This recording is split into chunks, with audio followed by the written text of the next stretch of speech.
So hi everyone, thank you so much for coming. It's 2:30 and we'll probably start at 2:33 just so people can continue rolling in. That's usually what happens. But I will just get started with introducing the speaker and she can start afterwards around 2:33. So today's speaker is Christine Ye. I've been aware of her research work for about a year now. I saw her research at the Inspo Science Fair, which is a cool online science fair, and I was really impressed with the work she did regarding was it, I don't remember exactly now, it was like quasars or something about astrophysics. Anyway, we're excited to have her with us today, and she's going to talk about her research and her experience as a high school student doing astrophysics research. This is the first ever astrophysics person we've had at a Helix event, and someone who's not like comp sci or bio. So I'm pretty excited for this. It's something new. And personally, I know next to nothing about astrophysics besides the gravity formula we learned in AP Physics. So I think I will be learning a lot about this today. And I see some people in the meeting who are interested in astrophysics. So okay, so more people are rolling in. So we'll just wait 2 more minutes and then Christine, I forgot to say the person's name. Okay, Christine Ye is the speaker for today. And Christine, I've given you screen sharing permission. So if you have slides, you can feel free to share them. Okay, yeah, I'll share them. I'll stop my share. Okay.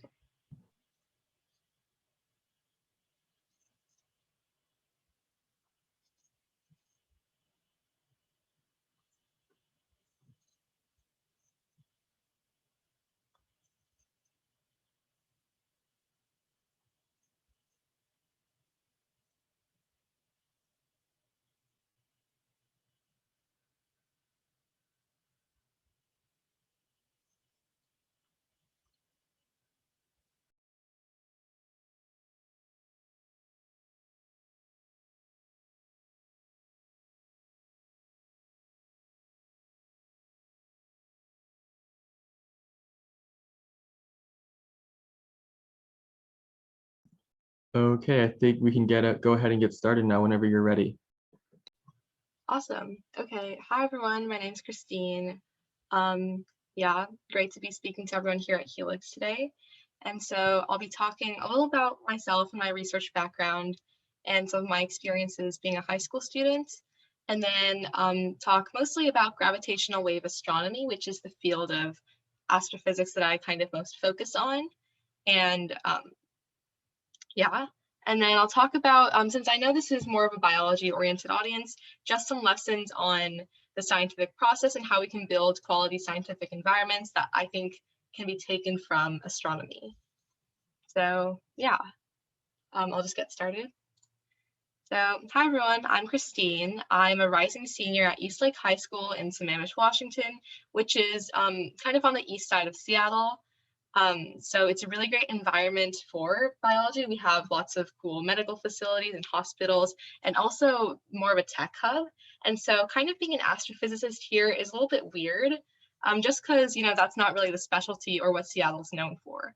It's still a lot of fun. And in my free time, I dance classical ballet, and I study piano and violin. And I also like to bake, so I just bake lots of stuff for fun.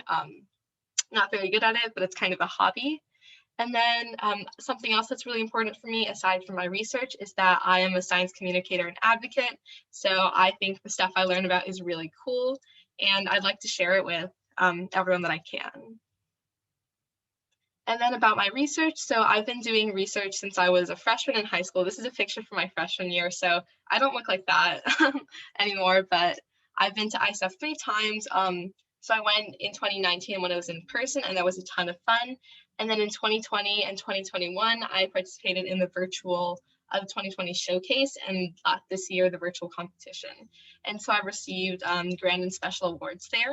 And I was also a finalist and placed in my category at the National JSHS, which is the Junior Science and Humanities Symposium. I've also been a delegate to the American Junior Academy of Science, so I went in person to Seattle, which is kind of kind of anticlimactic, but I went last year. And I guess a fun fact about that is that when we were there, Bill Gates actually came to speak to us. And so he told us about how he was worried about COVID. And then, you know, a month later, the first cases of COVID were found in nursing homes in the same area in Seattle. So kind of funny.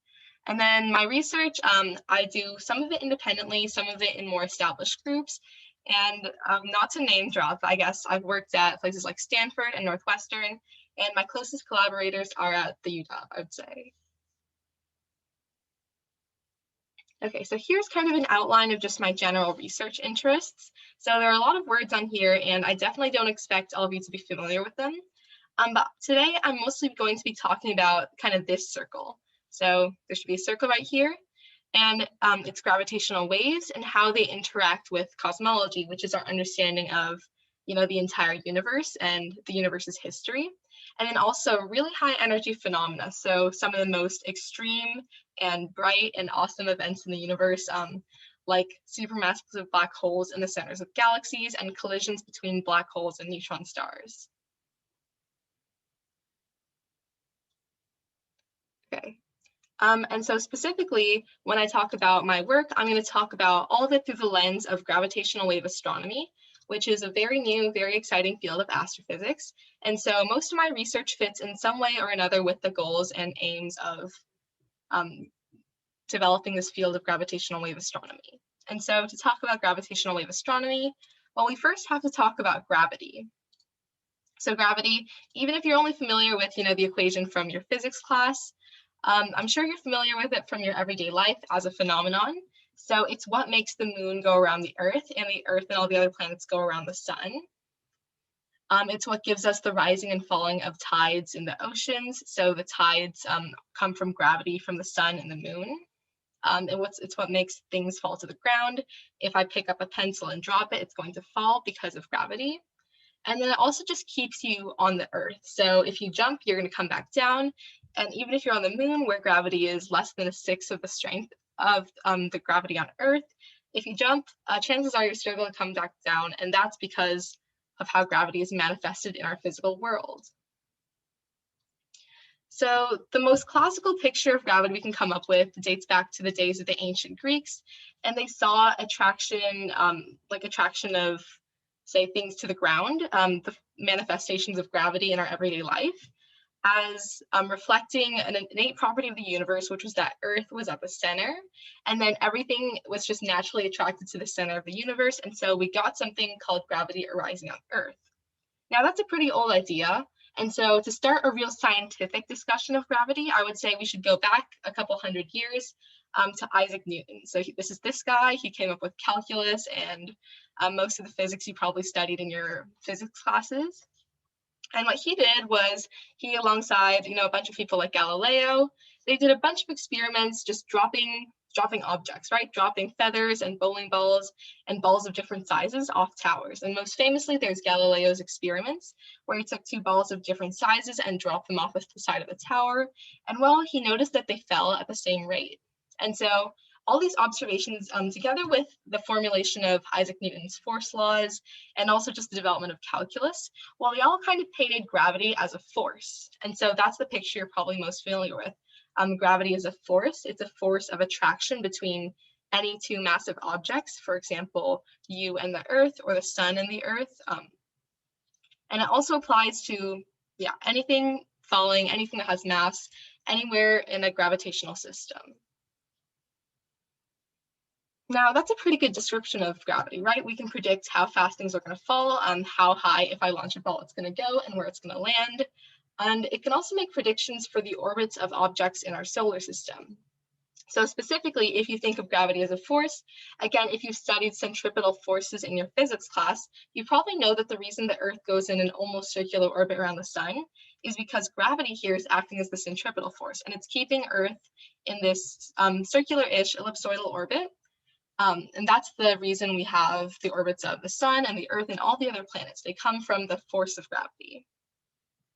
But in the early 1900s, thanks to a lot of other issues with this force-based picture of gravity, most notably the problem with the speed of gravity. So a force would travel instantaneously, whereas Einstein came up with the idea of a cosmic speed limit being the speed of light. Well, there started to be some problems with this picture of gravity as a force. And so Einstein, working with a lot of other physicists at the time, came up with this theory of general relativity. This is a totally new, totally different paradigm of gravity and how the universe works. And the best way to summarize it is that masses tell space how to curve, and the curvature of space tells masses how to move. Now that might sound a little abstract, but the best way I can explain to you what it actually means for, say, the sun and the Earth system is that the sun is way more massive than the Earth, and so it's going to bend space around a lot. Let's pretend this like blue stuff is a 2D version of the universe, and so the sun is curving it into the third dimension, and then that curvature of the universe around the sun then makes it so that the Earth, well, the most natural path it would take is in a circle around it, because the Earth is feeling this kind of attraction to the sun that comes not from a force, but from the curvature of the universe itself. And so kind of like if you were to launch a marble into one of those like funnels, or one of those like penny funnels, the Earth, the most natural path it'll take is kind of rolling around this funnel, this curved space, and thus having a circular orbit. And so you can see that despite these being totally different descriptions of gravity, one saying gravity is the curvature of the universe itself, and one saying gravity is just a force, they still give rise to the same observable phenomena in our local universe.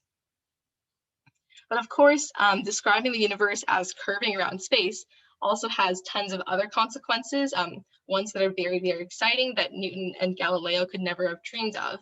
And the most notable of these is a black hole. So I'm assuming some of you have seen this picture. I think like 1 billion people worldwide saw it. It came out April about 2 years ago, and it was produced by the Event Horizon Telescope, who pointed a bunch of telescopes at a black hole in a nearby galaxy and managed to take this picture of a black hole's shadow.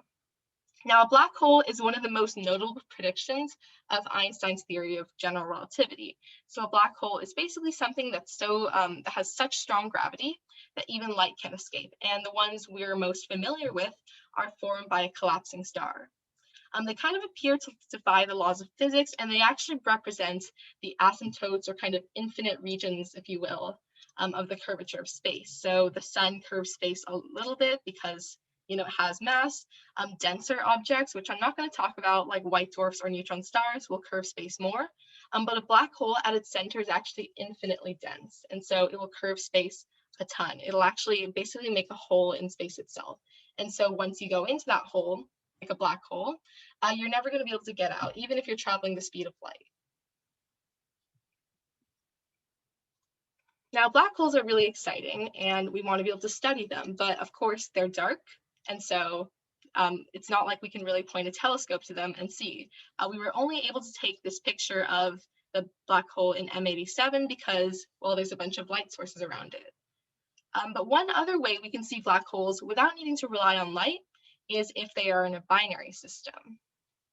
What can happen is that two stars can be born together. So in our universe, even though the sun is alone, it doesn't have a close neighbor.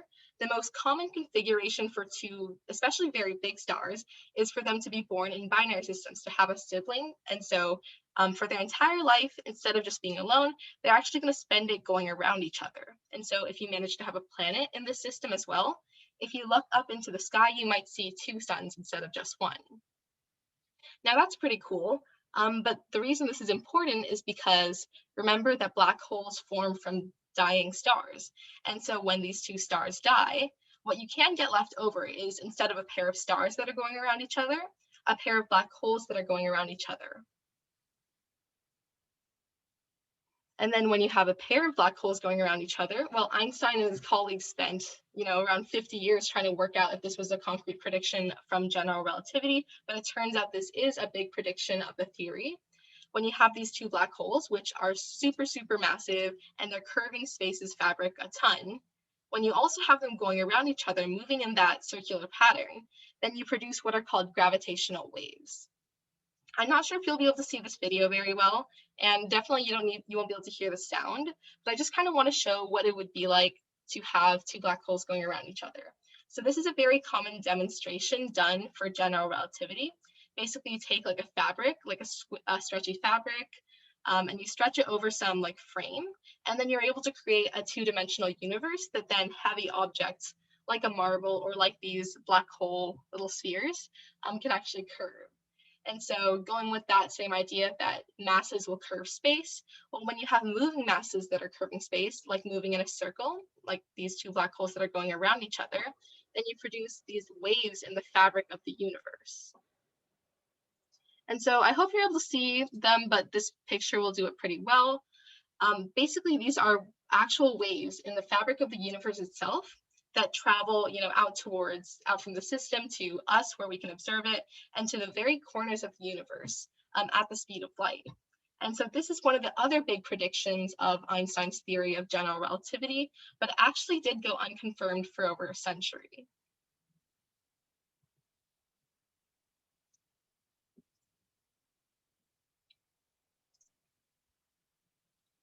Now, I'm going to start talking about gravitational wave astronomy. And one of the big ideas is that just like how light has an electromagnetic spectrum, so you can range from radio waves, which have really long wavelengths, all the way to gamma rays, which have the highest energies and the shortest wavelengths. But we also have a spectrum of gravitational waves.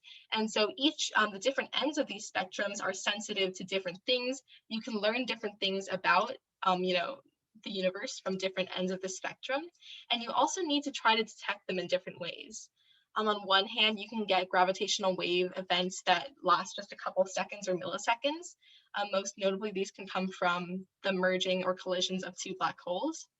And then on the other hand, if you go to gravitational waves that have periods on the order of the age of the universe, well, these might come from, very early quantum fluctuations in the beginning of the universe and the Big Bang itself.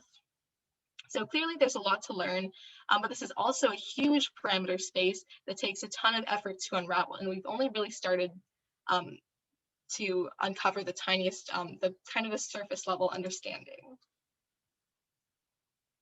Specifically today, I'm going to talk about these two kind of boxes, the first being terrestrial interferometers and the second being pulsar timing. Now, you definitely don't need to know what those are right now, but I'm going to go through what they are and what we can learn from them, and also where my research fits in and what I'm trying to learn from these gravitational wave detections.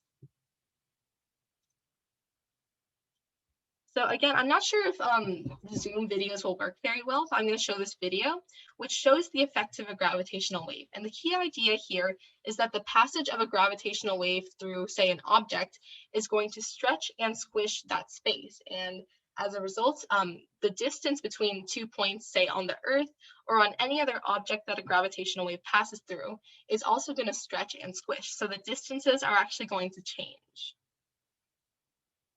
So I'm going to play this video. Hopefully you can see that. And each one of these green things is the crest of a wave. So you can see Earth kind of wobbling as these waves pass by. And so Earth is getting squished and stretched in different directions as a gravitational wave passes through it. Now, this is highly exaggerated. You'd never be able to feel a gravitational wave, even if it came from some of the biggest black holes in the universe. But hopefully that gave you an idea of what it's like for gravitational waves to pass by and how we would try to detect it, right? We're going to look for the stretching and squishing of space itself.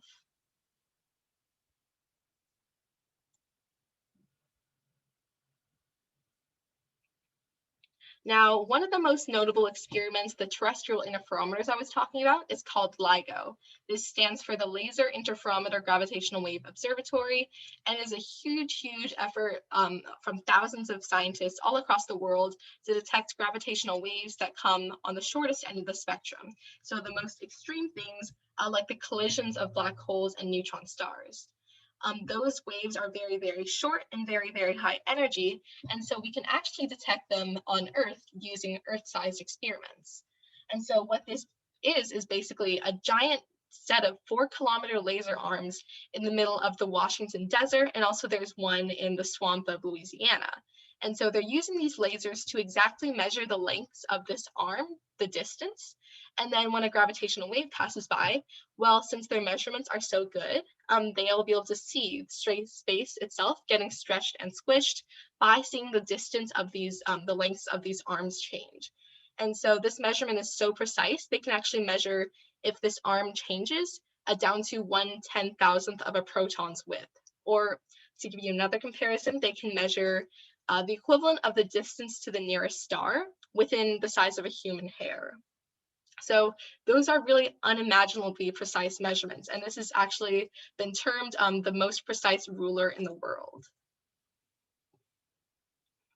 But what happens is when they're out here looking for these very intense, fast bursts of gravitational waves, ones that happen in under a second, most notably from the collisions of two binary black holes, well, they actually managed to see it. In 2015, on September 14th, they detected the gravitational wave signal of two very large black holes colliding together, many billions of light years away. You can see that their data exactly matches their prediction, which is a prediction from Einstein's theory itself. And also that both of these detectors in totally different parts of the world are seeing the exact same signal. So there's really no chance that it could have been a coincidence. And so this is the first real detection of gravitational waves from anything in our universe. And for that detection, while it was understandably very exciting, it ushered in a new era of gravitational wave astronomy. And these three men, Barry Barish, Kip Thorne, and Ray Rice, I think they're from Caltech and MIT respectively, they received the Nobel Prize in Physics in 2017 for this discovery. So I'm really glad to get to work on a team with amazing scientists, including now 3 Nobel Prize winners. Now, what I specifically do with respect to LIGO and these Earth-based detectors for gravitational waves is I actually think about what the future of gravitational wave science on Earth looks like. So the only things we can actually build on Earth that will detect gravitational waves are going to be sensitive just to the shortest, fastest, biggest bursts of gravitational waves. And these mostly come from colliding black holes and other very dense objects. And so my work focuses on looking not what we can detect right now, but the kinds of measurements we can make 30 years into the future and what that can tell us, what kinds of measurements we can get about the nature of the universe, the expansion and history of the universe, and just the properties of, I guess, stars and black holes across our universe. So this is really exciting because it mostly involves kind of daydreaming, if you will, about a future of gravitational wave astronomy, assuming that we can, bump up our detector strengths and lengths to make them 10 times as big, detect, thousands, hundreds of thousands of objects instead of just the handful we have right now. And so it's very exciting because I get to feel like I'm doing research that might not impact the field right now, but will kind of shape the future and landscape of this awesome field of astronomy. Now, there's also another end of the gravitational wave spectrum, and these are the ones that have much longer periods, not quite the age of the universe, but these are gravitational waves that are galaxy-sized, and they rise and fall over decades. And the most common source is from giant black holes. So while LIGO got the Nobel Prize for detecting gravitational waves from really big black holes, but ones that were only a couple dozen times the size of the sun, well, when we think about these galaxy-sized waves, we're looking at supermassive black holes.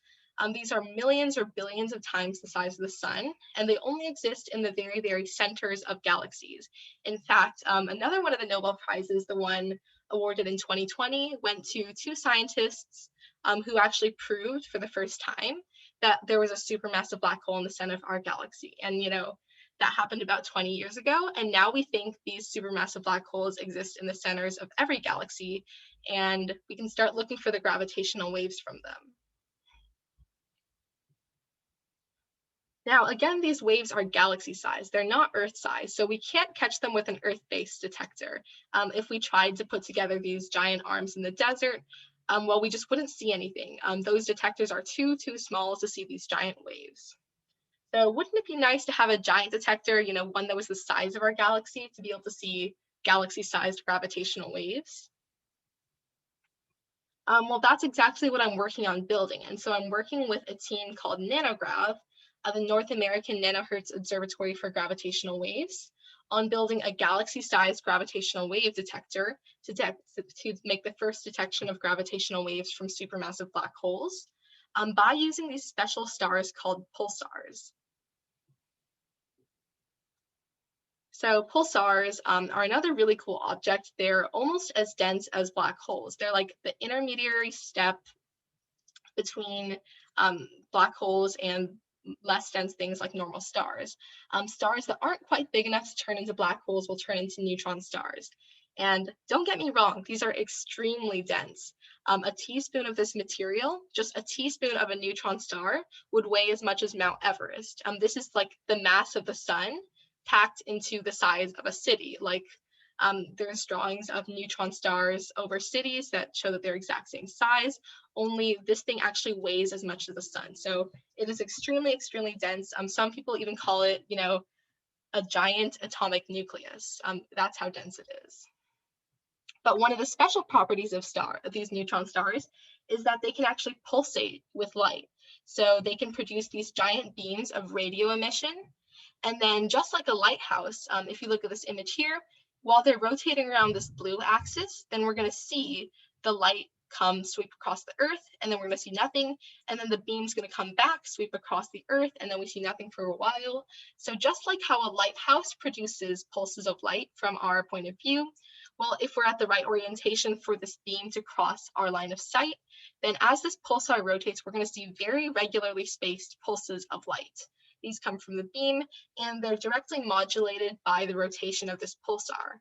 Now, of course, these things are super, super dense. They're basically isolated in space, and so their pulsations are very, very regular because their rotation is super, super regular. That makes them really great tools to use as cosmic clocks. And so we can actually use that clock-like behavior to detect gravitational waves. Another part of my research that I've worked on is how do we find more of these clocks or pulsars? Because we're going to look for this exact same radio signal, this pulsating, that we look for, that we also use to detect gravitational waves. But of course, there's strength in numbers. Having just more data is always better for our statistics. And so I focus on how we can use these deep radio surveys and machine learning methods to find more of these clocks and find them fast. And so here's some examples of just the data I work with. You can see that there are specific patterns that a human might pick out, like this little mountain or this little hill thing, or these little clusters that you can actually train machine learning algorithms to find using computer vision techniques. And so that's also something I'm excited about. And, because of the human aspect of this, even high school students and middle school students are very well suited to do the same jobs as professional astronomers here. They're well suited to looking at this data because it relies on human pattern recognition.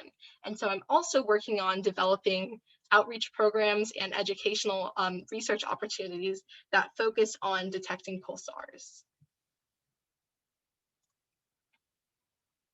And now the exact way that you detect gravitational waves with pulsars is a little complicated, but it's basically the same idea that you're going to look for the changing distances. You're going to look for the distance between us and the pulsar changing as this galaxy-sized gravitational wave moves through. How this works is that your pulsar is going to give off very regular pulses because, again, its rotation is very, very stable. So if the pulses are regular, then the pulses are going to arrive about the same time apart every rotation, right? You're going to see them super, super regularly. There's not going to be any deviation from a nice normal spin period. That's if the universe is just normal and the pulsar's rotation is the only thing that's affecting the time it takes to travel. On the other hand, though, remember that light travels at a finite speed. And so if the distance between you and the pulsar suddenly gets longer, well, a pulse is going to take longer to travel from you to the Earth, from the pulsar to the Earth, and that pulse is going to come slightly later. On the other hand, if the distance is shorter, then it takes less time to travel, and that pulse might come slightly ahead of time. And so that is exactly the signature of gravitational waves. If a gravitational wave comes by, it's going to stretch and shrink the distance between us and the pulsar. And so these pulses are going to arrive ahead or behind schedule because of the distance between us and the pulsar changing due to the influence of gravitational waves. And so that's exactly what we look for, that signature of pulses arriving ahead and behind schedule to find gravitational waves. One other thing I work on, and this is the research that's gotten me most of my awards, is thinking about pulsar glitches. This is when the pulsar's rotation is suddenly not stable. The pulses just start coming ahead or behind of schedule, not because of any gravitational wave passing by, but because of nuclear physics inside the pulsar. And so this is obviously bad if we want to find gravitational waves, right? We don't want to have the signal wrong. We don't want to see the wrong thing and assume it's a signal. And we want this pulsar's rotation to be as stable as possible so we can control for it and only look for the influence of gravitational waves on top of a very stable rotation. And so I study what exactly causes these changes in the pulsar's rotation that makes them less stable, and how we can correct that and make them better tools for detecting gravitational waves. And then finally, on kind of the end of this pipeline, so I work on searching for pulsars. I work on making these pulsars good tools for detecting gravitational waves. But I also work on actually helping to make the first detection of gravitational waves from these supermassive black holes. So here is a slide that one of my colleagues, Joe Simon, tweeted out. And so this is from our most recent announcement, which was about 6 months ago. And so we did our last data release, and we announced that we actually have found a signal in our data. Now, this might not look that special, but I promise you it's the kind of signature we would expect to find from supermassive black holes giving off gravitational waves. And we found that it's shared among all the pulsars we're working with, which means, it's a common signal, and it could only come from an outside source, like from a supermassive black hole. And so I work on the detection team. I work on specifically developing models for the intrinsic noise in pulsars and in the distance between us and the pulsar. And I also work on figuring out false alarms. So how likely is this to be a real detection versus just a statistical fluke? But I'm really excited and personally very hopeful that we'll be able to officially claim a detection in the next couple of years.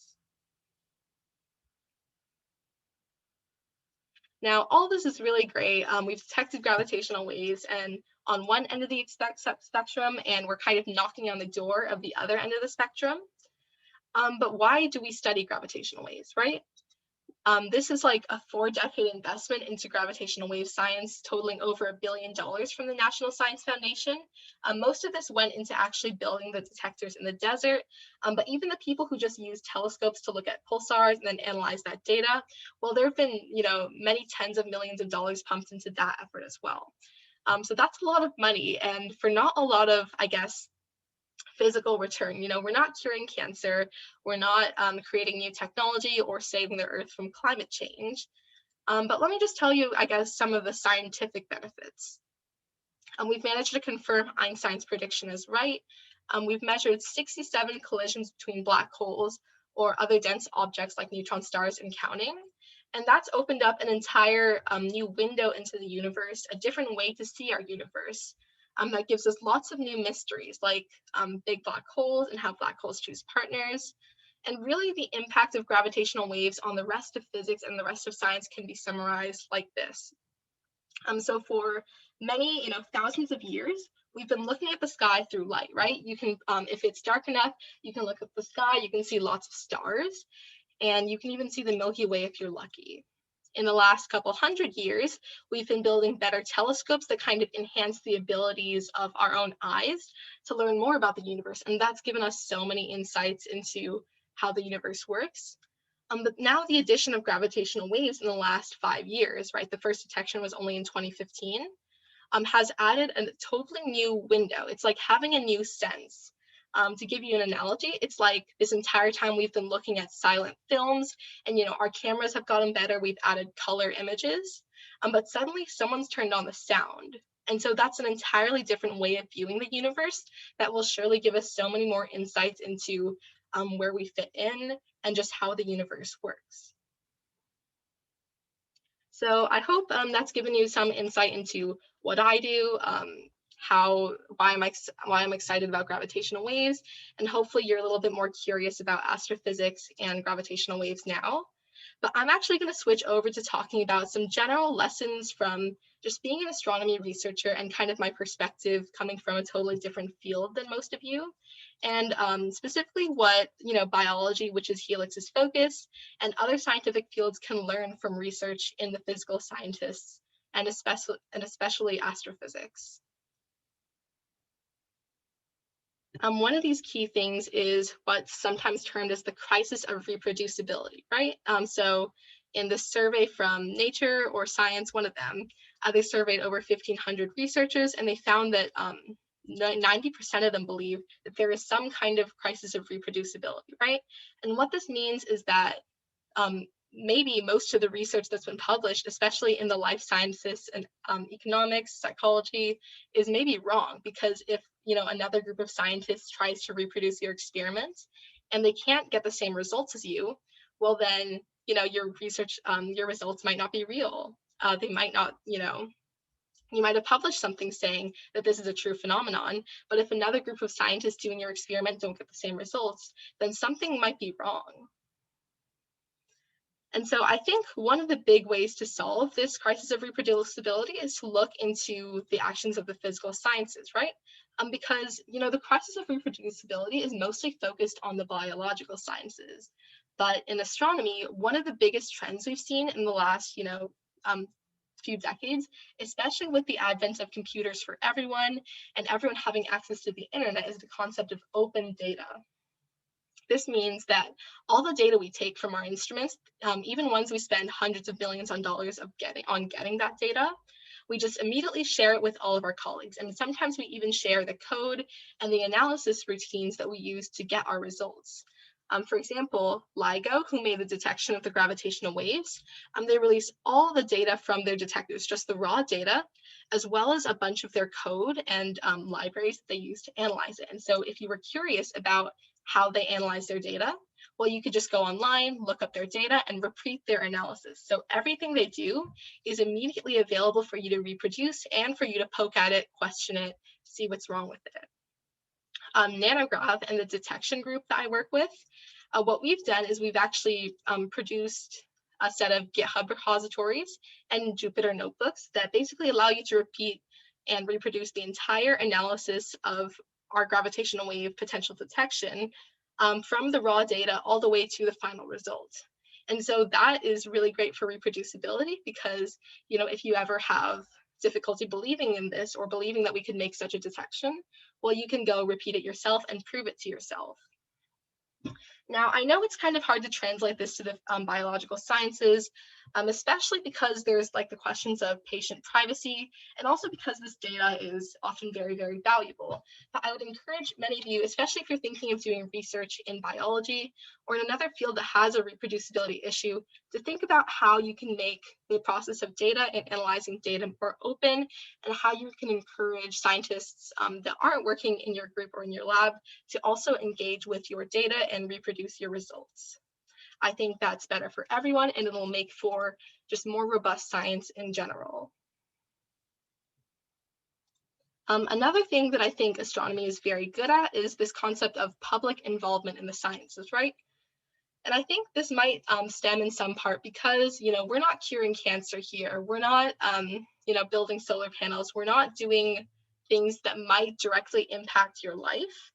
And so I think there is a need, like an implicit need for astronomers to constantly prove, why what they're doing is useful or exciting. And so that's created lots and lots of astronomers who are also public science communicators, right? It's like an equal part of their job to do research and to communicate it with the public.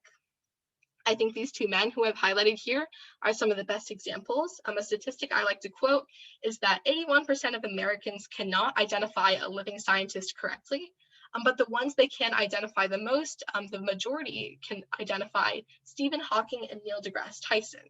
These are men who both focus on physics and astrophysics as their topics of expertise.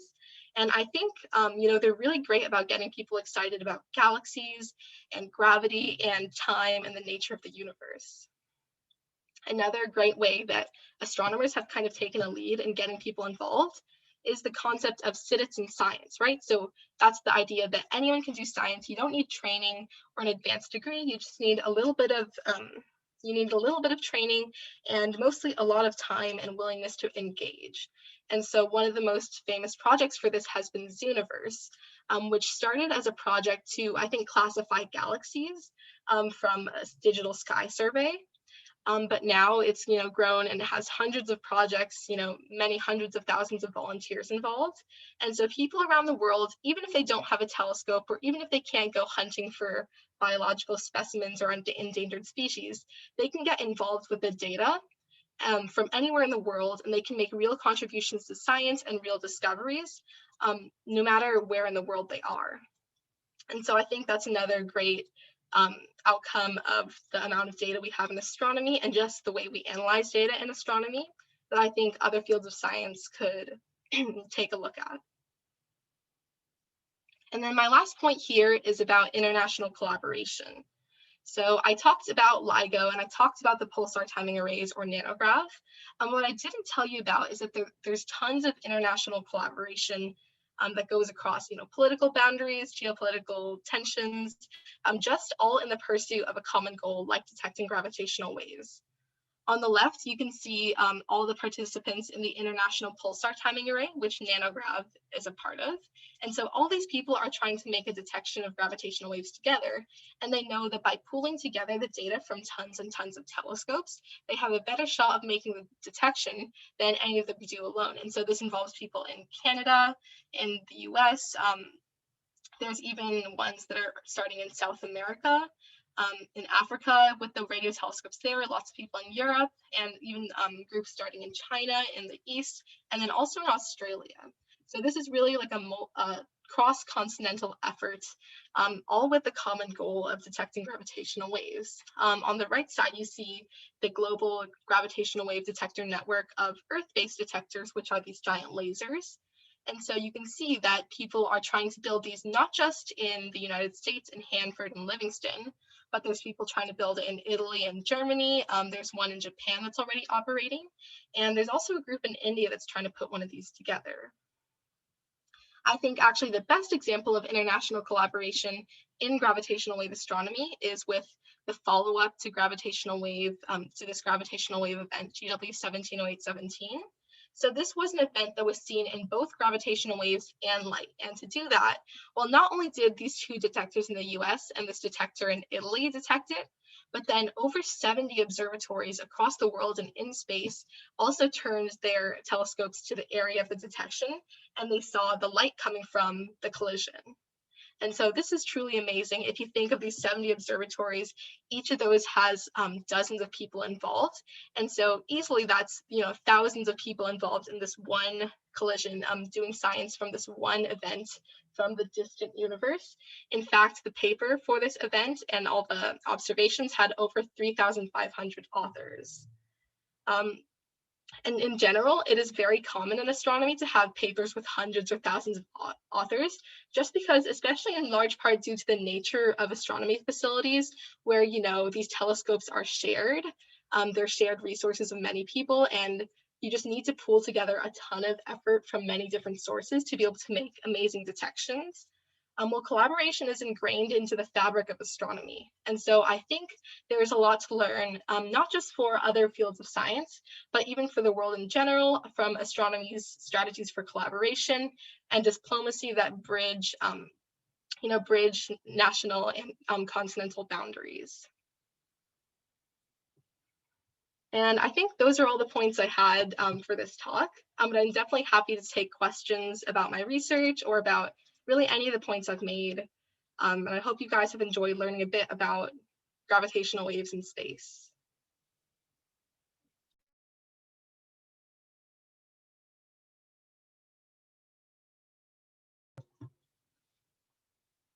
Thank you so much, Christine. There's some questions in the chat. I don't know if you managed to answer them yet. Oh yeah, I didn't see those. Okay. Not chat, Q&A. Okay, I'm not sure how to see them. I guess, can you read them to me? Sure. So one person asked, why are there supermassive black holes in the center of every galaxy? Is it by chance or maybe a grand design? Yeah, that's a really great question. I think grand design is maybe something Stephen Hawking termed. But we honestly don't know why there are supermassive black holes in every galaxy. One of the goals of detecting these supermassive black holes with gravitational waves is to figure out, how they grow, what kinds of things are, affecting their physics in their lifetimes, and just like how they get there in the first place. So we really don't know. It might just be a consequence of, the structure of our universe, how galaxies form and how gravity works. And so in that way, yeah, it might be grand design. Okay. Someone asked, have you done research about detection of gravitational waves with entangled quantum objects, or do you have any information to share about that? Yeah, so I don't work on gravitational waves with entangled quantum objects. I think I don't know much about quantum entanglement, to be honest, but I think the studies of entanglement usually deal with single particles, like a pair of entangled electrons. And so those are really, really small. They don't have very much mass at all. And so they're not expected to be really detectable gravitational wave sources. That'd be kind of like trying to detect gravitational waves from a person. But what is interesting is that it is possible theoretically to detect gravitational waves from objects called cosmic strings if they exist, which could be related to string theory or just the very beginnings of our universe. And so that's something we're actively looking for as we try to detect gravitational waves. And, if we get there, maybe that's progress towards a theory of quantum gravity. Okay, and then someone asked, how do you differentiate between a gravitational wave interfering with the pulsar schedule versus something from the pulsar directly? Yeah, so one thing is that they have different signatures. The main advantage is that something that happens in the pulsar itself, like that happens inside a pulsar, is only going to affect that one pulsar. But a gravitational wave that comes from the distant universe is going to sweep through the entire galaxy and change the distances between Earth and all the pulsars together. So having many, many pulsars allows you to distinguish between something that happens in just one pulsar versus a shared signature of gravitational waves. Okay, and then let's do three more questions. So, what can you say to young girls who want to get into the world of physics and astrophysics? Yeah, I would say definitely don't be shy. Women are really underrepresented, especially in the physical sciences, and in other highly technical sciences like math and computer science. And especially if you look at the people who are, like big names in physics, the Nobel Prize winners, the people who are always speaking and writing books, well, you probably notice that those are all men. But I would say that there has definitely been a culture shift over the past few decades, and women's contributions to this field and their capabilities are being recognized in an increasing amount. And so if you get into the field of physics and astrophysics right now, well, you're kind of in the prime time to see social change and to be in a more friendly environment and be able to make more contributions. So I'm an incoming ninth grader. Is there anywhere I can learn about, yeah, are there any good resources to learn more about astrophysics, such as books or online courses or websites? Yeah, there are tons and tons. Like a lot of astronomers will have their own blogs or their own Twitters where they tweet out, interesting things about astronomy. For books, I definitely recommend, the works of people like Neil deGrasse Tyson and Stephen Hawking, who really great books for people who, aren't experts but are trying to get into the field. In terms of websites and online courses, one person I'd recommend is the Stanford professor Leonard Susskind. He writes a book and I think a website lecture series called The Theoretical Minimum, which is trying to teach you as much physics as possible in the least amount of time so you have a background to understand theoretical physics at the frontier. Great advice. And finally, um, oh, we have a lot of questions actually. So how about two more? Does that work for Okay. your Yeah, schedule? sure. Okay. How well do you think you understand general relativity? I know that the running joke is that only three people in the world understand it. And do you think true understanding of all of the theory is necessary for astrophysics research? Yeah, that is a really great question. I definitely do not understand general relativity very well. I would say I only have like a surface level, maybe undergraduate understanding. I'm definitely not an expert. And even, many of the people I work with, especially if they work on the detection, experimental, or the analysis side, their expertise is more often on, how to do robust statistical analyses and, what kinds of signals they're looking for than on, the actual theory itself. So it's a very like a lot of the understanding of general relativity can be abstracted down to something that someone without a good math background can understand. And I definitely don't think all the theory is necessary in astrophysics research. It's more about, your creativity and ingenuity, being able to look for patterns and come up with innovative approaches to problems than knowing, all the physics in the world. And how about, do you have to be good at competition math, like AMC 10, AMC 12, AMY, to be good at physics?